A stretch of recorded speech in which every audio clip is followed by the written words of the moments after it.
بسم الله الرحمن الرحيم، والصلاة والسلام على أشرف المرسلين سيدنا محمد وعلى آله وصحبه أجمعين. صلاة انحل بها الكرب وتنفك بها العقد. اللهم اغفر لي ولوالدي وللمؤمنين والمؤمنات يوم يقوم الحساب.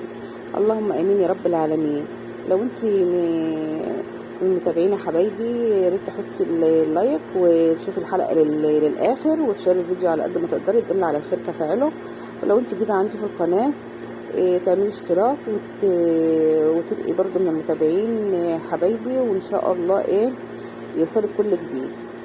دلوقتي انا هتكلم في حاجة، بصراحة قصة. انا بصراحة مش عارفة، الدنيا بقت خلاص بقى، نقول عليها يلا السلام. قصة انا سمعتها وحبيت اقولها لكم، برضو عشان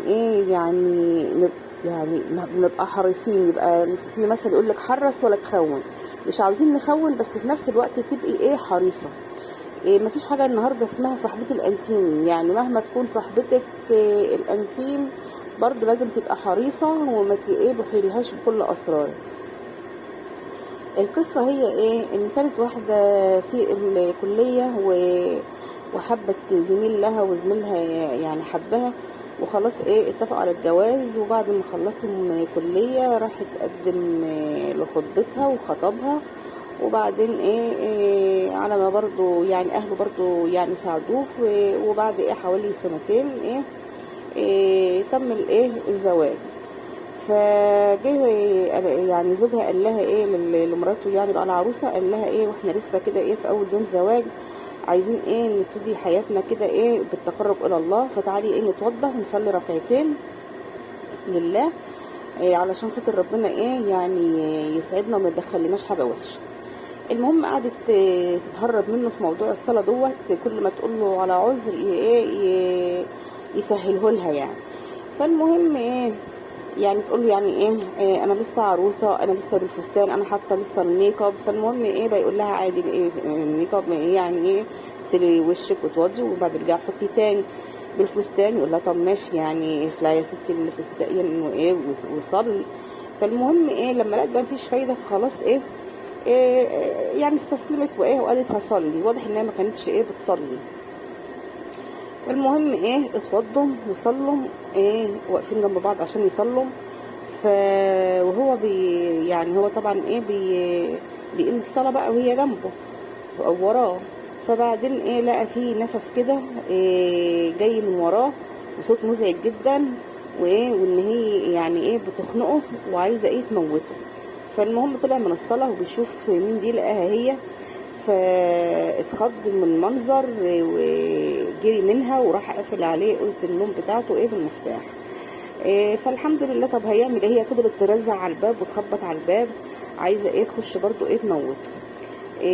فبعدين لقت التليفون معاه المحمول، فرن على والده وقال له تعالى الحقني بسرعه. فوالده في قال له بس تعالى بسرعه. فلما على ما والده جه، البيوت جنب بعضيها، هو تقريبا والده في الشارع اللي وراه. لما والده جه فبيخبط على الباب، بقى خايف يطلع يفتح لوالده لا تعمل فيه حاجه. فالمهم برضه قال انا هطلع افتح له بسرعه، ولو حتى ان هي جرت ورايا تعمل فيا حاجه اكون فتحت لوالدي ويغيثني منها. فراح فتح الباب.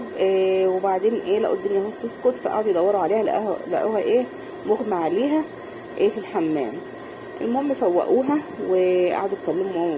والدها والد زوجها اتكلم معاها في وايه اللي حصل دوت. لا ان هي مش فاكره اي حاجه من اللي حصلت دي خالص. ازاي؟ قالت لهم والله انا ما فاكره حاجه، اخر حاجه من انا فاكراها ان احنا اتوضينا وخلاص كنا واقفين نصلي، بعديها مش فاكره اي حاجه حصلت. فقام والده قال له يمكن برضو انت بيتهيأ لك من ارهاق بقى الفرح وكده. فقال له لا ازاي، ده انا متاكد من اللي انا شفته واللي حصل. فقال له طب خلاص استهدى بالله كده وخشوا بس ارتاحوا وطلعوا اعصابكم بس تعبانه. فالمهم جه برضه هو صر بعد ما والده مشي ان هو برضه يصلي ركعتين. قام قال لها تعالي نقوم نصلي ركعتين. قالت له تاني؟ قال لها تاني. فالمهم جم يصلوا تاني، لقى برضو نفس الموقف بل اشد بقى. المره دي جابت سكينه من المطبخ وداخله تهجم عليه عايزه تموته. فراح برضو جاري بقى على والده في الحالة دي جري ونزل على السلم وجرى وراح لوالده وحكى له على كل اللي حصل. فاتصلوا بأهل البنت العروسة أبوها وأمها، فجم قالوا الأول نام هنا بقى للصبح يعني، فنام عند والده للصبح. ولما النهار طلع رنوا على على والدها ووالدتها، عايزينكم في شيء تعالوا. فالمهم راحوا واخدينهم ورايحين على شقة ابنهم اللي هو العريس. في حكى لهم اللي حصل. هل هي عندها، انا بصراحة لما سمعت القصة قلت اكيد دي ملموسة، فقال لهم عندها مس، عندها لمس، عندها اي حاجة. قالوا ابدا عمر ما حصل لها الكلام دوت وهي في بيتنا. روحوا بقى شقة بنتهم اللي هي العروسة ديت ويتكلموا معاها برضو ما لقوهاش، بيبصوا عليها لقوها برضو مغمى عليها. فوقوها وكده وقالوا نشوف. حكوا لها برضو، قالت لهم والله انا ما انا فاكره اي حاجه من اللي حصلت ديت، انا برضو كل اللي فاكراه ان احنا اتوضينا كنا واقفين هنصلي. فالمهم لما هي بقول لكم مسكت السكينه فهي جرحته جرح بسيط كده. فجه بقى والده خاف عليه، قال لهم لا ده ابني وانا اخاف عليه، خلاص ان كده مش هينفع. طب الحل؟ الانفصال. ما لحقوش يعني، ما دخلش عليها. وفعلا اللي بعد ما كان بيحبها حب يعني ملوش حدود، فوافق على على ان الانفصال فعلا، وانفصلوا.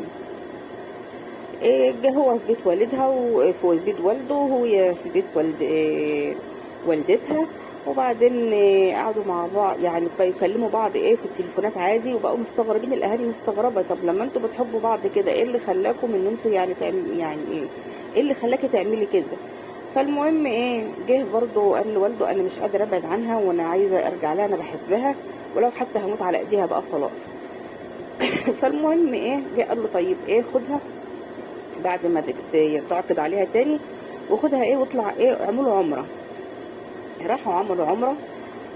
في العمره مفيش حاجه خالص، ولا جالها بقى اللي بيجي لها دوت، وبقوا يصلوا عادي ودخل عليها وبقوا يعني عايشين كويسين جدا. فلما رجعوا برضه حصل نفس الموقف برضه. جت قالت له بقول لك قال لها قالت له مجايز الشقه فيها حاجه. قال لها ممكن برضه. قالت له تعالى نغير الشقه يمكن الشقه فيها حاجه.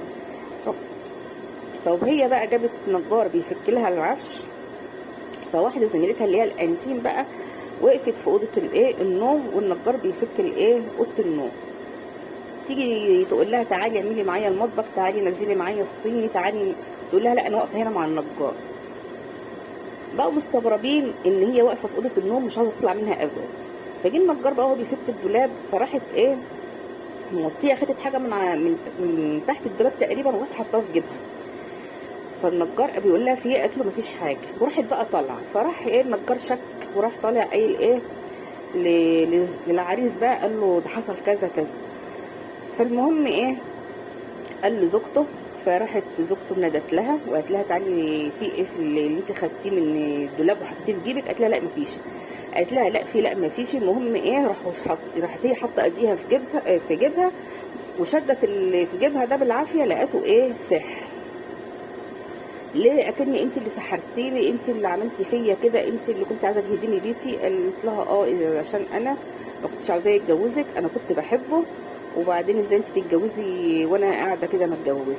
شوفوا بقى صاحبتها الانتيم ان المفروض تحب لها الخير، لا هي بتحب لها الشر.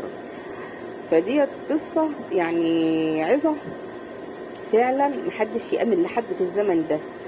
ربنا يا رب كده يلطف بينا جميعا ويعافينا ويهدي الناس لبعضيها. واشوفكم بقى في حلقه جايه باذن الرحمن، والسلام عليكم ورحمه الله وبركاته. مع الف سلامه.